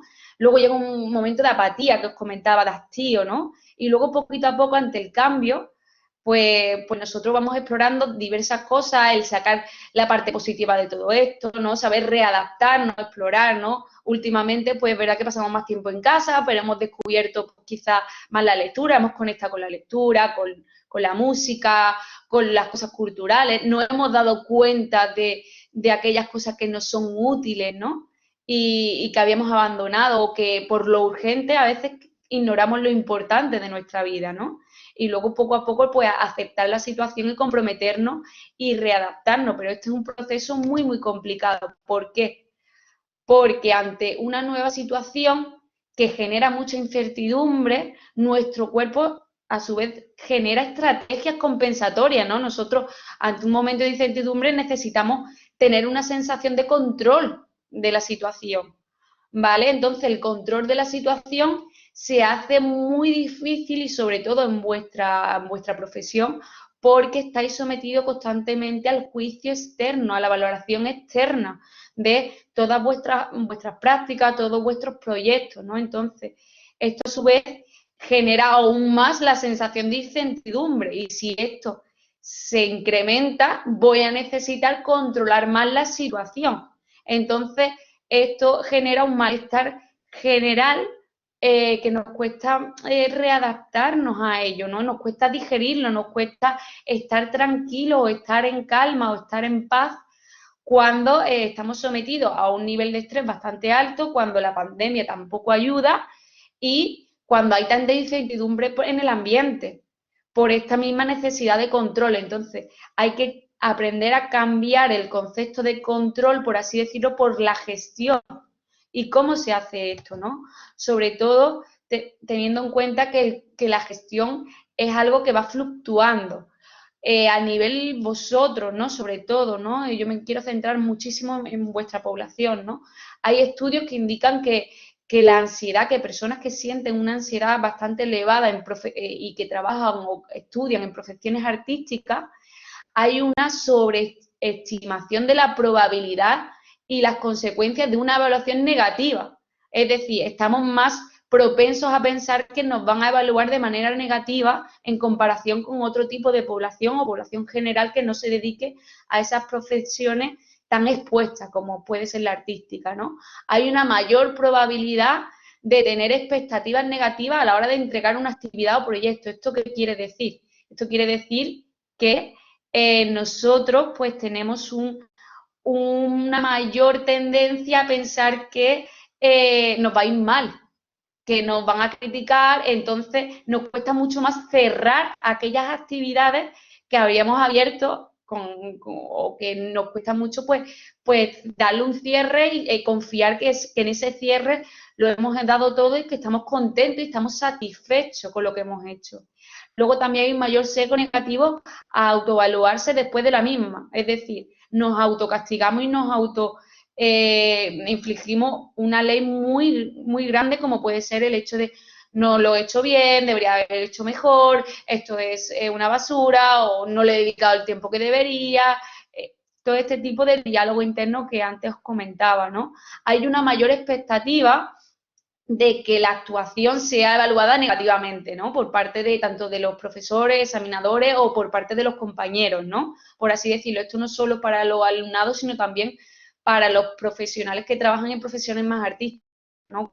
Pueden ser desde músicos hasta pintores, hasta arquitectos, ¿no? Todo este tipo de cuestión, ¿no? Y una mayor sensibilidad a la desaprobación, es decir, las profesiones artísticas o creativas y normalmente están muy relacionadas con personas que son muy creativas, que son muy sensitivas, ¿vale? Por así decirlo. Entonces, ¿qué pasa? Que hay una mayor vulnerabilidad al juicio ajeno, ¿no? Hay una alta preocupación por las consecuencias de una mala práctica, es decir, tendemos a catastrofizar qué puede pasar o qué consecuencias pueden acarrear hacer algo no tan perfecto, no tan bueno, ¿no? Y hay una mayor dificultad para autorregularme ante el más mínimo error, es decir, tenemos una tendencia a observar aquellas cosas que son errores o que no nos han salido del todo bien, pero no a valorar cuántas cosas sistemáticamente hacemos bien, ¿no? Esto tiene su validez, son estudios, ¿vale? Y esto indica en gran medida que vuestra profesión, lo mismo que es muy vocacional y muy bonita, tiene una mayor tendencia, una mayor probabilidad de que vosotros padezcáis de ansiedad o tengáis una mayor vulnerabilidad de presentarlo por encima de la población general. Por eso es muy importante que aprendamos todos a cuidarnos y aprendamos un poco a detectar cuáles son esas señales en nosotros, ¿no? Además, es muy importante también entender que ansiedad sentimos todo, es decir, que la ansiedad es un sistema de alerta que me está diciendo que hay algo o alguien que me puede hacer daño, hay un miedo o hay algo que me preocupa, ¿no?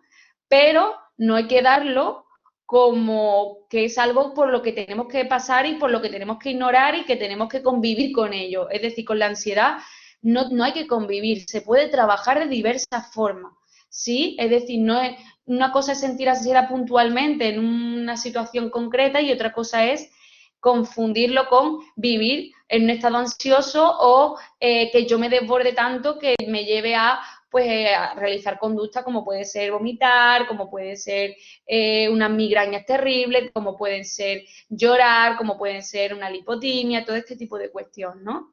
La salud mental, yo digo siempre que es tan importante o incluso más que la física. ¿Por qué? Porque nos limita muchísimo. Nos limita incluso más, porque obviamente tú con un pie roto, con un brazo roto, tú puedes seguir gestionando y puedes seguir avanzando, pero si tú estás triste, estás apático, eso afecta toda la de tu vida, ¿no? Y yo aquí os quería hacer como una pregunta reflexiva, ¿no? ¿Cuánto tiempo le dedicamos nosotros a nuestro físico? A comprar ropa, a ir al gimnasio, a maquillarnos, a peinarnos, a ir a la peluquería. ¿Cuánto tiempo le dedicamos a nuestra imagen corporal externa? Y luego hago la misma pregunta a nivel emocional. ¿Cuánto tiempo dedicamos a nuestras emociones? ¿Realmente sabemos y nos preguntamos diariamente cómo nos sentimos?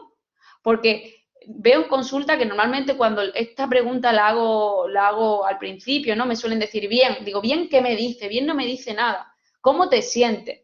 ¿No? Entonces es muy importante que hagamos un mapeo emocional casi a diario e incluso varias veces al día.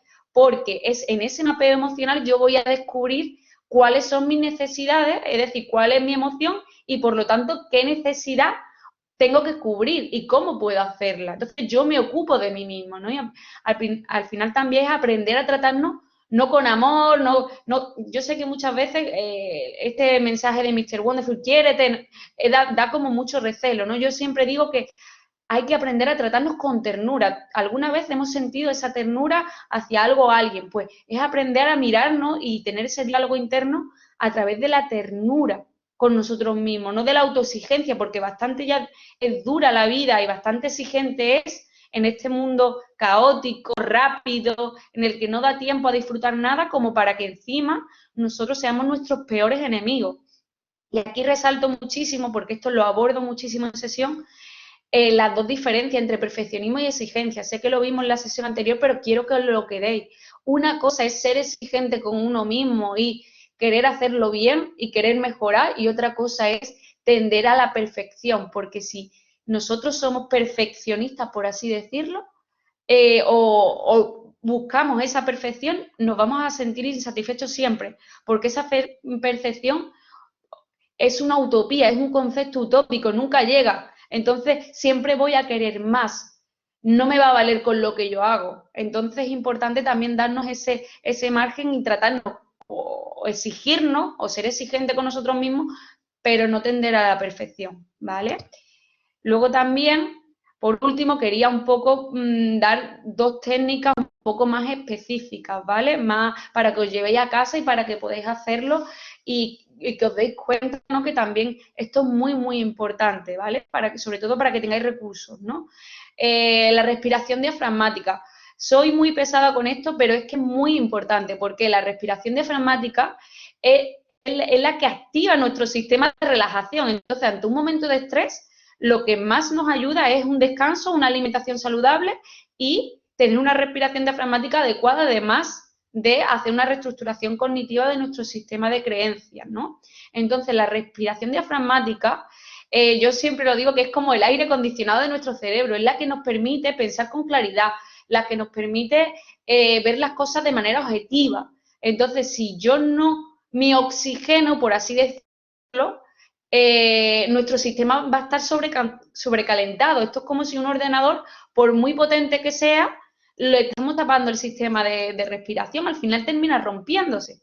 ¿Sí? Entonces, os animo a que allí en clase o si lo estáis haciendo en casa, hagamos una dinámica, ¿vale? Quiero que os pongáis la mano izquierda en el pecho y la mano derecha en la barriga. ¿Sí? Y cuando lo hagáis, respirar en 2 o 3 ocasiones.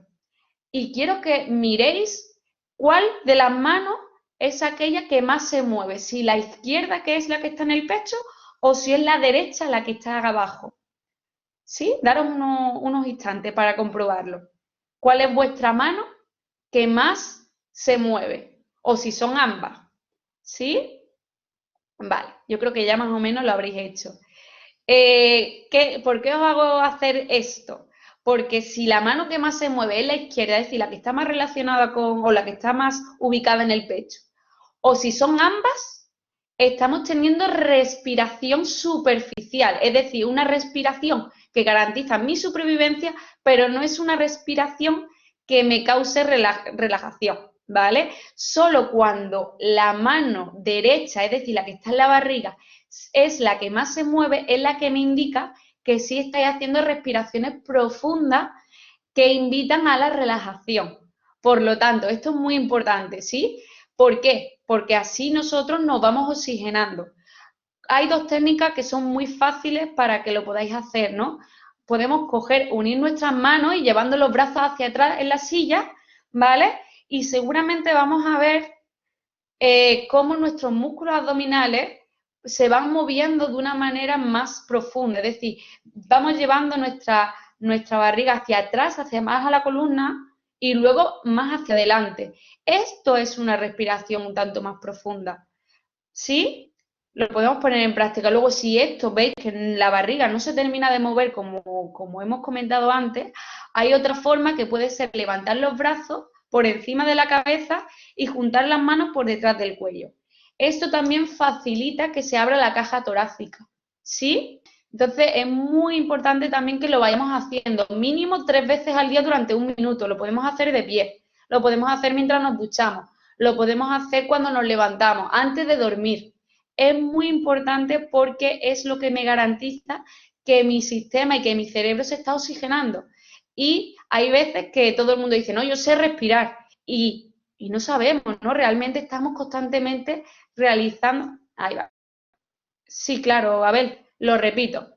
Claro que sí. Mira, os vuelvo al inicio, ¿vale? Quiero que pongáis la mano izquierda en el pecho y la mano derecha en el estómago, ¿sí? Por así decirlo. Quiero que comprobéis, ese sí, ¿no? Ese sí lo habéis, vale, estupendo. Pues para aprender a respirar de manera profunda os propongo dos ejercicios, ¿vale? Uno es llevar de las manos, unir las manos y llevamos las manos por detrás de la silla, es decir, nosotros ponemos las manos por detrás de nuestro cuerpo y las unimos al final, ¿no? Es como si nos pusiéramos las manos detrás de la espalda, ¿vale? Pero como sé que estáis sentados en clase, pues por eso he puesto lo de la silla, ¿sí? Entonces, cuando nosotros hacemos eso, si relajamos nuestros músculos abdominales, vamos a comprobar que la caja torácica se va abriendo y se va cerrando de una manera más pronunciada que antes de hacer este movimiento, ¿sí? No sé si lo podéis ver así, hay algunas personas que le funciona esta técnica y hay personas que no. Por eso es muy bueno identificar qué recurso si nos viene bien. Si este no funciona, es decir, si veis que la respiración sigue siendo superficial, podemos hacer otra forma que puede ser el levantar los brazos hacia arriba y unir las manos justo por detrás del cuello, es decir, por la nuca, ¿vale? Es decir, como si estuviéramos en la playa o si estuviéramos tumbados en una toalla, ¿sí? Y ahí, relajando nuestros músculos, aprendemos a respirar, ¿sí? Y seguramente vamos a ver y vamos a comprobar que nuestra barriga se va a ir moviendo de una manera mucho más pronunciada que antes de hacer esto. Este tipo de dinámica sí ayuda a la oxigenación, ¿vale? Sí nos ayuda sobre todo a pensar con claridad, porque estando más relajado yo puedo estar más concentrado y más atento.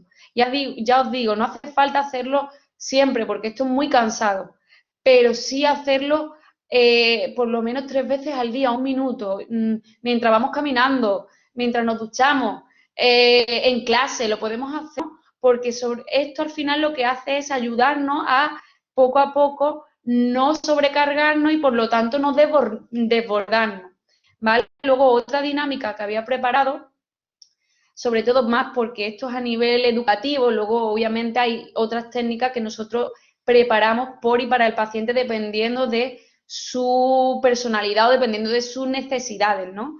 Yo la llamo visualizar la calma, ¿sí? Entonces, os propongo que identifiquemos, busquemos en nuestra historia una actividad o una situación que nos genere ansiedad, ¿vale? Pensad en algo que os genere ansiedad o que hayáis sentido ansiedad en esa situación. Luego, identificar en esa situación cuando empezamos a sentir la ansiedad, es decir, qué forma tenía, cómo yo notaba la ansiedad, si era mediante palpitaciones, si era mediante sudoración, si era que la boca se me quedaba seca, si era que empezaba a sudar, si era que hiperventilaba, pues cada uno que vaya identificando en esa situación cómo fue reconociendo ese estado de malestar, por así decirlo, ¿no? Y quiero que identificáis también qué hicimos nosotros ante ese estado de malestar, si huimos, si hablamos con alguien, si lo enfrentamos, si intentamos pues tranquilizarnos, si nos desbordamos, si lloramos, porque hay veces que llorar nos ayuda también a relajarnos, ¿vale? Entonces no hay que tener fobia a llorar ante una situación que nos cause mucha ansiedad porque lo que hace nuestro sistema es relajarse, ¿sí? Quiero que lo identifiquemos, ¿vale? Cuando ya la tengáis, os voy a proponer, ¿vale? Ojos y os voy a ir contando una serie de visualización, se llama, ¿vale? Entonces, quiero que os imaginéis en el momento justo anterior a percibir el estado de ansiedad, que en ese momento, antes de sentir esa ansiedad, nos contemplemos a nosotros mismos totalmente relajados, en calma, tranquilos o tranquilas. Aunque sepamos que nos vamos a enfrentar a una situación que en el pasado nos ha provocado sentimientos de ansiedad, quiero que nos veamos en esa situación en la imaginación como si estuviésemos totalmente impasibles, relajados, con paz. Ahora quiero que nos imaginemos a nosotros mismos o a una persona o un avatar entrando en esa situación que nos genera ansiedad al mismo tiempo que seguimos totalmente cómodos y relajados. quiero que observemos a las personas que están alrededor en esa situación, ¿no? A los objetos que había en esa habitación o en esa situación, qué sonidos había, las cosas que veíamos a nuestro alrededor. Podemos percibir incluso los olores que hay en ese espacio, ¿no? Si estábamos en clase, qué olores había. Es importante, ¿vale? Que veamos mentalmente que estamos consiguiendo estar en calma en esa situación que nos generó esa ansiedad. Y si en algún momento sentimos que nos ponemos nerviosos, que nos sentimos tensos, recordamos que podemos, que esta es nuestra visualización, es decir, que podemos congelar la acción, hacer marcha atrás y volver al momento en el que nos sentíamos seguros y en calma. ¿Sí? Entonces, quiero que lo vayamos sintiendo, que vayamos visualizando esa situación que nos generó ansiedad, pero viéndonos a nosotros mismos totalmente en calma. Y luego comencemos a realizar de nuevo este tipo de visualización. Vamos a notar nuestro cuerpo en calma, tranquilo, la respiración diafragmática, la respiración tranquila, que nuestro corazón va tranquilo, que no se está alterando, ¿vale? Entonces seguimos conectando nuestra respiración suave, ¿vale? Mientras nos vemos en esa situación. Al acabar, ¿vale? Quiero que lo practiquemos otra vez, ¿sí? Es decir, quiero que este ensayo que hemos hecho aquí de manera muy breve, que lo hagamos sistemáticamente. ¿Por qué? Porque nosotros siempre podemos imaginarnos cada vez más confiados y relajados ante estas situaciones que nos generan ansiedad. Y esto nos hace ser más flexibles y nos ayuda a prepararnos ante cualquier suceso impredecible que pueda pasar y que nos genere este estado de inquietud o de indefensión. ¿Sí? En este sentido, sé que es muy complicado hacerlo, sobre todo en clase, con otras personas, de manera tan breve, ¿no? Pero es importante que cuando una situación nos genera ansiedad, nosotros aprendamos a enfrentarnos a ella, ya sea en visualización, viendo y controlando nosotros, gestionando nosotros nuestros estados emocionales. ¿Por qué? Porque esto nos da estrategia y nos da una mayor sensación de control por si esta situación vuelve a repetirse. Es decir, esto, si lo hago yo sistemáticamente o de manera frecuente, poco a poco yo voy a tener más estrategia, porque al final quiero que recordemos que la situación no es aquello que me causa ansiedad, sino es la interpretación que yo doy. Entonces, si yo creo unas rutas distintas, que no sean el desasosiego, que no sea la ansiedad, que no sea la preocupación, que no sea el agobio, y que sea, por contra, una situación en la que me da un poco de inquietud o de tensión, pero que yo me siento totalmente preparado, me siento totalmente confiado y me siento totalmente relajado, aquí es como que estoy creando otra ruta, ¿sí? Es como que estoy creando otro sendero por el cual no solo puedo enfrentarme a una situación que me genera angustia con un estado emocional negativo, sino que además puedo enfrentarme a una situación que me genera angustia desde un estado de tensión, pero con sensación de autocontrol, con sensación de relajación, con sensación de capacidad de gestionar esta situación, y poco a poco yo voy teniendo estas estrategias a nivel de recursos, ¿no? Yo siempre digo que todos tenemos recursos, lo que pasa es que no los vemos, ¿sí? Entonces, yo estos dos recursos que os estoy ofreciendo creo que los podéis poner en práctica, algunos vendrá bien y a otros no, porque obviamente cada uno tenemos nuestro sistema de herramientas que nos ayuda o que no nos ayudan, pero sí es importante que nos centremos en cuáles son los recursos que sí nos dan ese rédito y que sí nos permiten seguir hacia adelante. Luego también os propongo, para terminar en este tipo de técnica, ¿vale?, que de manera frecuente nosotros intentemos visualizar la calma, es decir, en nuestra mente, en un momento de tensión, en un momento de estrés, pensemos en algo o en alguna situación, ya sea real o imaginaria, que nos generen pues estado de paz, de seguridad y de bienestar, ¿no? Con solo 3 minutos bastan. Y aún así, quiero que además de pensar en esa situación que nos genera ese estado de paz o de seguridad, quiero que lo anclemos, es decir, que le demos un color. ¿Qué color tiene? ¿Cuál es mi persona? Es decir, ¿qué persona sabia y favorita? no sé, a mí la persona que me da más seguridad pues puede ser mis padres, puede ser mi pareja. Quiero que pensemos en esta persona, quiero que pensemos en una canción o sonido favorito, el sonido del mar, de cómo, de la ola, ¿no? El sonido del el campo, el sonido de los pájaros. Un lugar tranquilo favorito, ¿no? Pues mi lugar favorito que me da más paz es este, ¿no? Un recuerdo, un abrazo de cuando era pequeña, el olor a café de mi abuela, ¿no? Todo este tipo de dinámica, un animal, ¿no? Si tenemos mascotas, eso viene muy bien. Un entorno natural, ¿no? Una cita, en algún momento que os sintáis tranquilo, que os dé ese estado de paz. Y también pensar en una actividad que os dé paz, ¿no? Por así decirlo. Estos son, ya os digo, que son pequeñas cositas, pequeños recursos que parecen muy superficiales, pero no sabéis el poder que tienen.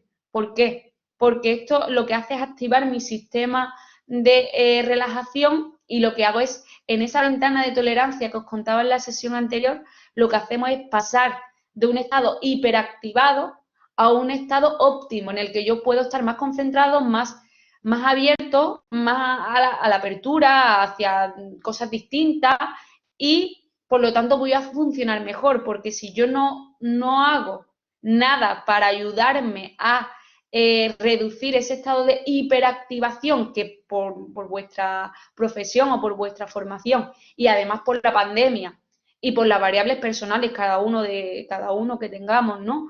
Si no aprendemos a bajarlo por nosotros mismos, nuestro sistema lo que va a hacer es sobrecalentarse, por así decirlo, lo vamos a entender muy fácil con el ejemplo del ordenador. Si yo tapo el sistema de ventilación del ordenador, al final el ordenador se apaga. Es decir, y esto nos pasa a nosotros como personas. Si yo no aprendo a ventilarme, por así decirlo, mi sistema se apaga. Entonces vamos a pasar de estados muy ansiosos a estados, como yo bien digo, cuadros muy depresivos, es decir, cuadros de no me apetece nada, estoy cansado, no quiero hacer absolutamente nada. Entonces, sobre todo para vosotros que sois estudiantes, que estáis sometidos a mucho estrés, es importante que nos centremos, aunque sean un minuto mientras me estoy duchando. No quiero que paréis, pero sí quiero que poco a poco hagamos un mapeo emocional, que cuidemos las emociones, porque mientras más me oxigene, mejor voy a funcionar y más voy al final voy a disfrutar de lo que estoy haciendo, porque esto al final es un proceso. Yo estoy estudiando, pero el día de mañana voy a ser un profesional que voy a estar sometido a otro estrés también. Entonces, es importante que la vida no se nos vaya con esto, que no se nos vaya con la exigencia del trabajo, la exigencia de la evaluación, y también hay que evaluar muchísimo a nivel personal cuáles son nuestras creencias, es decir, por qué nos da tanto pavor una exigencia o si hacemos exigencias realistas, porque si yo tiendo a hacer unas exigencias o tiendo a exigirme a mí mismo de manera desproporcionada, al final lo que pasa es que voy a estar siempre frustrado. Por eso decía que es muy importante ser exigente pero no perfeccionista, porque la perfección conlleva mucha frustración y por lo tanto también mucha incomodidad y al final el abandono, porque si yo creo que nunca voy a llegar, al final tiendo a autosabotearme. ¿Sí? Entonces, quiero que os quedéis con esto, quiero que me hagáis muchísimas preguntas, entonces por eso voy a terminar cuanto antes, aunque me han quedado algunas cositas por decir, pero bueno, yo creo que a grosso modo os ha quedado un poco claro, espero que así sea, y quiero que me hagáis preguntas si os ha quedado algo claro, si hay algo que nos parece o queréis compartirme alguna de vuestras impresiones, estoy dispuesta a resolver todas las dudas.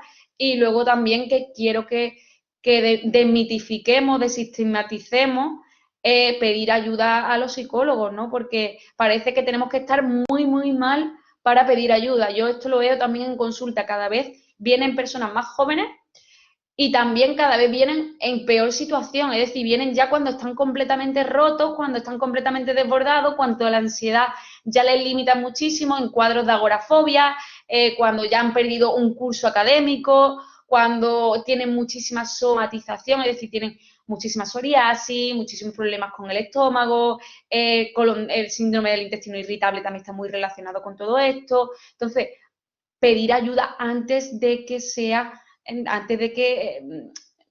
sea tan grave o antes de que sea tan angustioso de vivir. es importante aprender a pedir ayuda. Si no es a los psicólogos, pues aprender a pedir ayuda a las personas de confianza, porque nosotros mismos hay veces que ni siquiera contamos cómo nos sentimos, ¿vale? Entonces sí quiero hacer esta reflexión y sobre todo pensar cuánto tiempo invertimos en lo físico y cuánto tiempo estamos invirtiendo nosotros mismos en lo emocional. Es decir, ¿realmente yo me estoy cuidando? ¿Realmente yo estoy sintiendo o estoy analizando cómo me siento? Porque obviamente si yo un día estoy triste no puedo exigirme lo mismo que si estoy completamente feliz y óptimo, porque la energía es distinta. Y si yo no tengo en cuenta esto, la exigencia es igual y por lo tanto la frustración va a ser peor. Además de sentirme triste, me voy a frustrar porque no voy a dar todo lo que puedo dar otro día. Entonces es muy importante que hagamos este análisis, ¿vale? Y nada, no quiero interrumpiros más, sobre todo no quiero tampoco cogeros más tiempo porque quiero que me hagáis preguntas, ¿sí? Así que lo dejo ya por aquí y ya vosotros me decís. Ay, muchísimas gracias, Laura. Yo quería también aprovechar para decir lo que tú has comentado, ¿no? De cuánto tiempo y cuánto dinero podemos dedicar a final de mes en ropa, en maquillaje, en gimnasio o en el teléfono móvil, no sé, en un montón de cosas. Y a lo mejor quitando un poquito de eso, si es que no pudiéramos tener más dinero, podríamos también dedicárselo a la salud mental, que al final nos va a repercutir como nos vemos también exteriormente. Porque yo personalmente los días que más feliz estaba los que mejor me veía. Eso también suele pasar. Entonces no sé si tenéis alguna pregunta. ¿Tenéis alguna concreta? Si no, como tenéis los datos de Laura, también podéis preguntar más adelante. Mira, Laura, yo por aquí escuché el otro día que había gente que no era capaz de irse a dormir y dejar de pensar en todo lo que tenía que hacer. Claro, eso es uno de los grandes problemas. Sí, sí. Sí, a ver cómo pueden conseguir irse a dormir o estar en el sofá viendo la tele y no sentir culpa por estar descansando. Ahí va. ¿Sabes qué pasa? Que esto habla mucho también, por eso lo decía, de la exigencia, ¿no? Estamos en un mundo en el que hay tanto consumo de todo, de absolutamente de todo, que nosotros nos hemos creído una idea de que tenemos que ser funcionales y productivos constantemente. Yo veo muchísimo en consulta que hay personas que cuando ven y notan que no pueden ser funcionales o que no pueden, no están atentos, pues no se permiten descansar y lo que hacen es ser productivos en otras áreas, ¿no? Entonces empiezan a, pues por ejemplo, limpiar de manera compulsiva, ¿no? Empiezan a ser productivos por otro lado porque no pueden sostener el hecho de quedar sabiendo que tienen alguna tarea pendiente, por así decirlo. Y hay que ver que siempre vamos a tener tareas pendientes, siempre vamos a tener algún WhatsApp que contestar, alguna persona que llamar, alguna tarea que entregar y tenemos que ver que al final esto es un proceso a medio y largo plazo.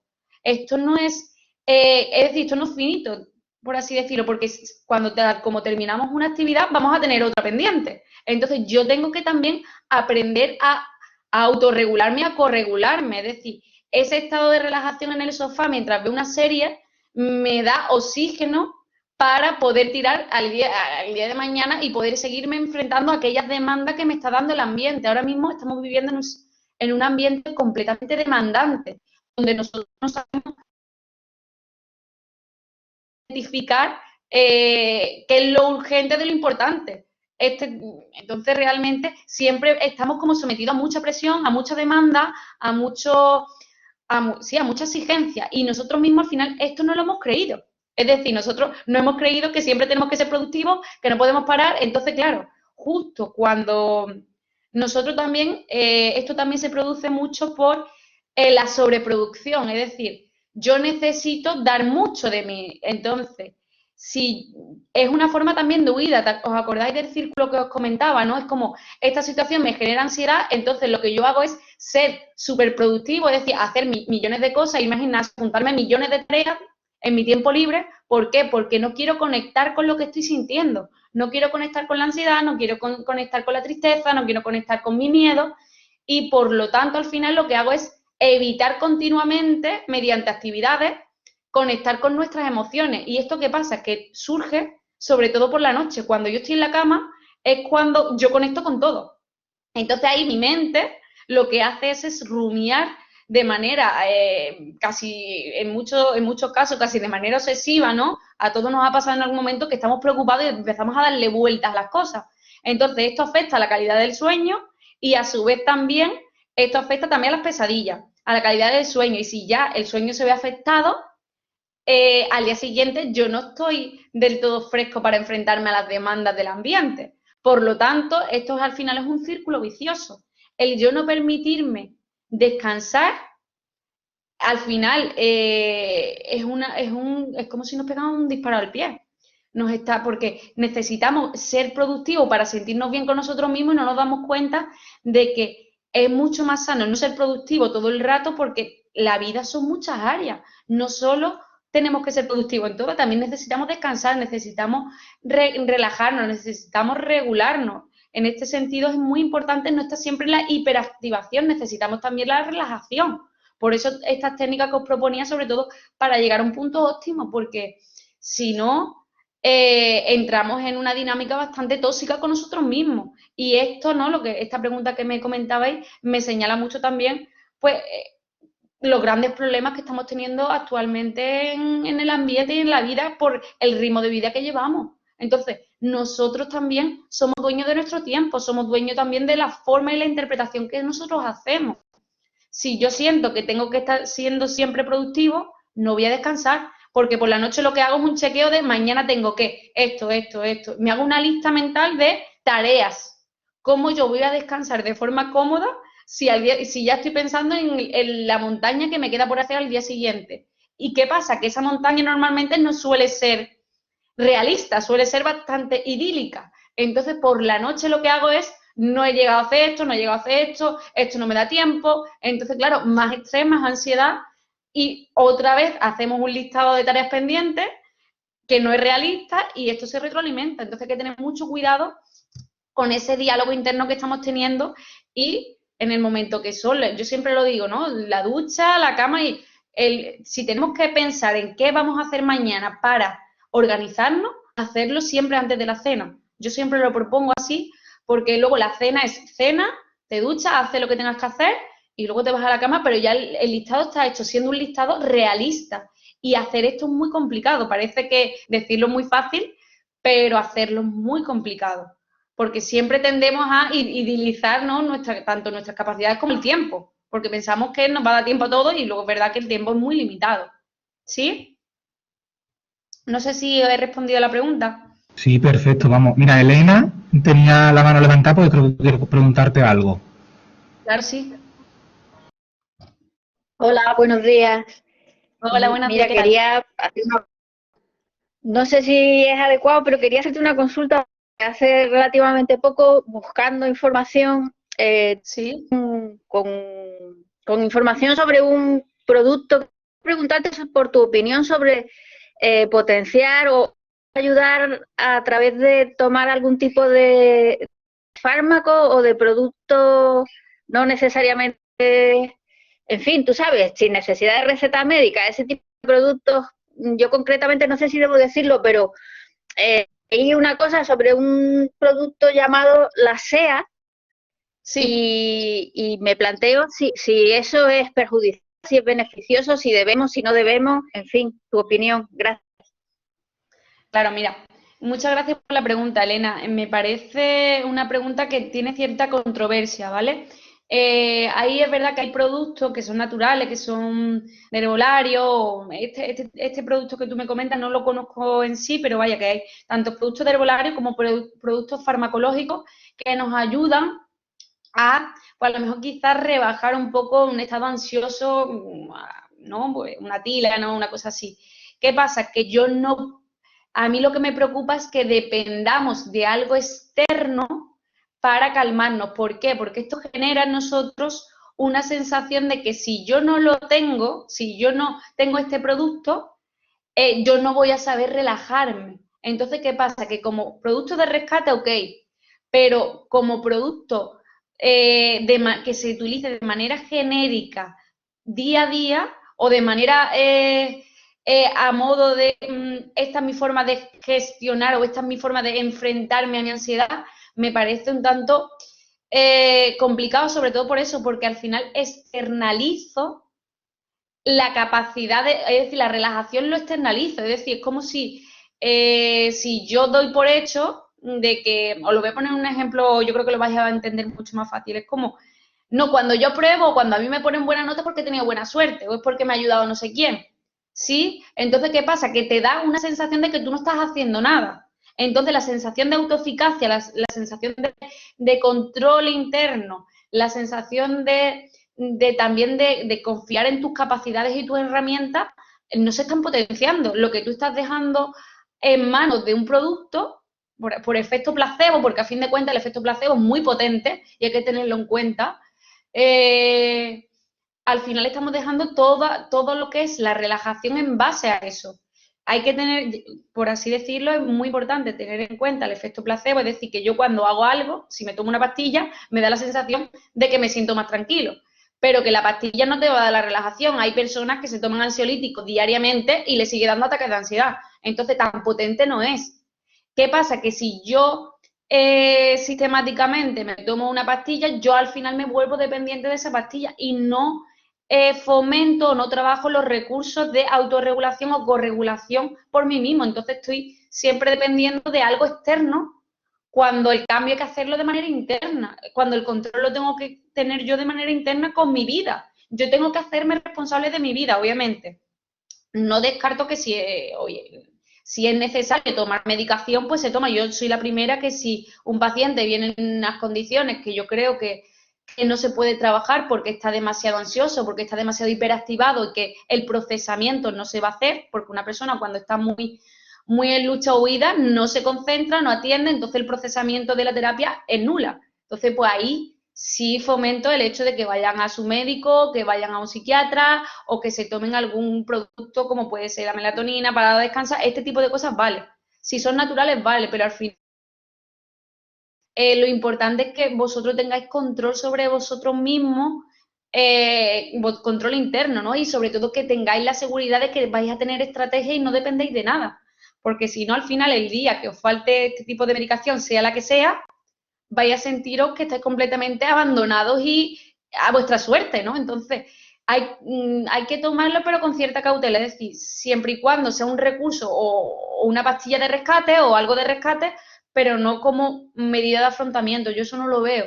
Sí, no sé si te he contestado a la pregunta, pero esa es mi impresión. Obviamente hay diversas opiniones como todos, pero ante la medicación, sobre todo por la sensación de control sobre ti mismo. Yo siempre fomento mucho la responsabilidad con nuestra vida, con nosotros mismos, y que nosotros empezamos a establecer relaciones más sanas con nosotros mismos y a relacionarnos de forma más sana, sea lo que sea la demanda del ambiente. Porque eso es lo que me da mi seguridad. Al final, el ambiente puede ser lo más caótico del mundo, pero si yo tengo confianza en mí, da igual. Si el mundo es caótico y yo dependo de cosas, al final yo no siento esa relajación. Es una relajación un tanto muy superficial y vacía, por así decirlo. Sí, me parece una respuesta. Sí, a tu pregunta, que me parece una respuesta lógica. Te agradezco muchísimo tu opinión. Muchísimas gracias. A ti siempre, Elena. No sé si hay alguien más que quiera... Vale, Laura, como estamos ya casi llegando ya a las 1:15 y tienen que hacer cambio de clase y demás, Claro. lo dejamos aquí. Yo de nuevo te doy muchísimas las gracias primero por habernos dedicado las 2 sesiones y haberlo explicado con tanto detalle y además haberlo hecho adaptándote a lo que es esta formación artística y que no sea una cosa genérica, sino que has intentado incluso hacerlo enfocado ya a ello. Y luego, por otro lado, también por la pecera de Pepa, que fue con la primera persona con la que yo hablé, con Pepa, que es la que tiene el gabinete, y se ofreció, vamos, súper dispuesta a que se pudiera hacer estas sesiones. Así que nada, Claro que sí. muchísimas gracias. Muchísimas gracias, y yo pasaré la grabación, donde vienen también ahí los datos de Laura, para que podáis tener su contacto, pues si en un momento dado queréis hacer alguna consulta, pues por ahí lo podéis hacer. Vale, siempre estoy disponible, pues si tenéis alguna duda, sin ningún problema me contactáis y lo abordamos juntos, ¿vale? Pues muchísimas gracias. ¿Os parece que le damos un aplauso? Gracias a vosotros. Muchísimas muchísimas gracias a vosotros y espero que vaya todo bien y ánimo con estos meses que os quedan antes de terminar. Muchas gracias, Laura. Hasta luego. Un abrazo. Hasta luego.